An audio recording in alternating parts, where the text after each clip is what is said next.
बेचना चाहते हैं। उन्होंने राम का सौदा किया, उन्होंने राम की शिलाओं को, जिन पर राम लिखा था, उनको बेचा। उन्होंने रामचंद्र भगवान की खड़ाओं तक को बेचा। अब उन्होंने राम को बेचा, अब काशी पहुंच गए और गंगा को बेचेंगे। इतने दिन से 3 महीने होने को जा रहे हैं इस सरकार को। मैं बड़ी साफ दिल से कहना चाहता हूं कि काम एक रत्ती का नहीं हुआ है। लफ्फाजी हो रही है कोरी, मुझे ये बताइए, हो रही है गंगा के नाम पर। आपने जो बात कही कि राम के नाम पे सौदा हो रहा है, गंगा का सौदा हो रहा है। आप भारतीय संत समिति के अध्यक्ष हैं और भी बहुत सारे ऐसे ऑर्गेनाइजेशन हैं जो धर्म की रक्षा के लिए है, धर्म को किसी तरह से व्यवसाय में ना बदला जाए उसके लिए। आप लोग विरोध क्यों नहीं करते? आप लोग जनता के सामने क्यों नहीं बताते? ये आपने मुझसे जो पूछा है, जो मेरा जवाब है, ये अपने आप में एक विरोध है। और माफी के साथ कहना चाहता हूं मैं कि नरेंद्र मोदी जी की सरकार जब से आई है तो संत जो है दहशत में है।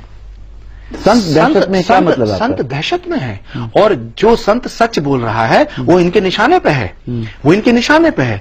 ये देश केवल, इसकी खूबसूरती पता क्या है? इसकी खूबसूरती ये है कि यहाँ मोहम्मद रफी गीत गाता है कि बड़ी देर भई नंदलाला तेरी राह तकें ब्रजवाला।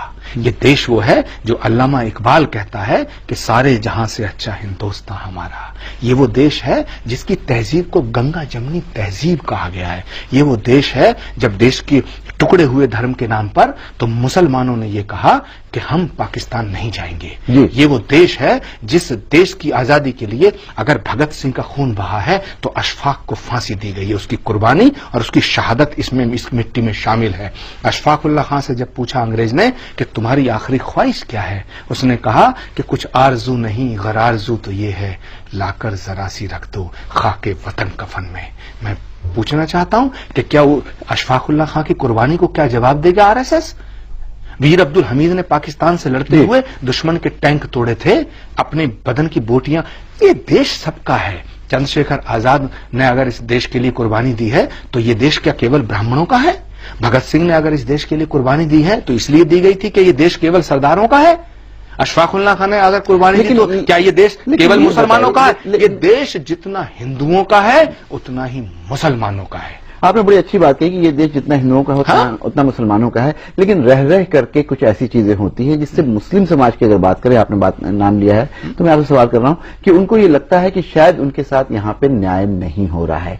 अभी कुछ दिनों से आपने देखा होगा कि बहुत सारे मुसलमान नौजवान दहशतगर्दी, आतंकवाद के आरोप में पकड़े जाते हैं, बरसों बरस तक जेल में रहते हैं और उसके बाद एक अदालत ये कहती है कि नहीं, इनके ऊपर जितने आरोप थे वो गलत पाए गए। इसके लिए किसको जिम्मेदार आप मानते हैं? देखिए, ये एक इंटरनेशनल साजिश है। अमेरिका किसी कीमत पर नहीं चाहेगा कि भारत और पाकिस्तान के रिश्ते मजबूत हों, पहली बात। दूसरी बात है, हमारे कुछ लोग भोले हैं, उनकी शराफत का नाजायज फायदा उठाया जाता है। मिसाल के तौर पे इतिहास गवाह है, गांधी की हत्या किसी मुसलमान ने नहीं की। इंदिरा गांधी की छाती को छलनी किसी मुसलमान ने नहीं किया। राजीव गांधी के टुकड़े किसी मुसलमान ने नहीं किए। बेअंत सिंह की हत्या किसी मुसलमान ने नहीं की। ललित माकन को किसी मुसलमान ने नहीं मारा। ये क्या है? ये क्या है? जहां तक सवाल है कि मुसलमान आतंकवादी हो रहे हैं, तो मुसलमानों के अंदर अगर जो इनोसेंसी है और उसका फायदा उठा करके वो एक इंटरनेशनल साजिश का शिकार हो रहे हैं। लेकिन मैं इस बात को मानने को तैयार नहीं हूं कि केवल मुसलमान आतंकवादी है। ये जितने नाम मैंने गिनाए हैं, तो ये क्या आतंकवाद नहीं था? तो क्या ये कह दिया जाए कि सारे सरदार आतंकवादी हो गए? क्या ये कह दिया जाए कि सारे नाथुराम गॉडसे ने अगर गांधी की हत्या की तो सारे उस कम्युनिटी को पूरा जिम्मेदार ठहराया जाए? आतंकवाद और अपराध कोई कम्युनिटी नहीं करती है, ये व्यक्ति इंडिविजुअल करता है। ये व्यक्ति करता है। लेकिन जो व्यक्ति करता है वो अगर मुसलमान है तो उसको सजा दी जाए, उसे आतंकवादी माना जाए। लेकिन अगर एक आदमी ने कोई गलत काम कर दिया है, गुनाह कर दिया है, तो सारे मुसलमानों को हम आतंकवादी मान लें? मैं ये दावे के साथ कहता हूं, जिम्मेदारी से कहता हूं कि इस्लाम आतंकवाद का नाम होता तो सारी दुनिया में इस्लाम नहीं फैलता, यजीदियत फैलती। इस्लाम मोहब्बत का, इबादत का, कुर्बत का, खिदमत का और इबादत का नाम है। ऐसे ही हिंदू धर्म दया का, शील का, क्षमा का, करुणा का, त्याग का नाम है, तपस्या का नाम है। आपने इतनी बढ़िया बात कही है, लेकिन ये बताइए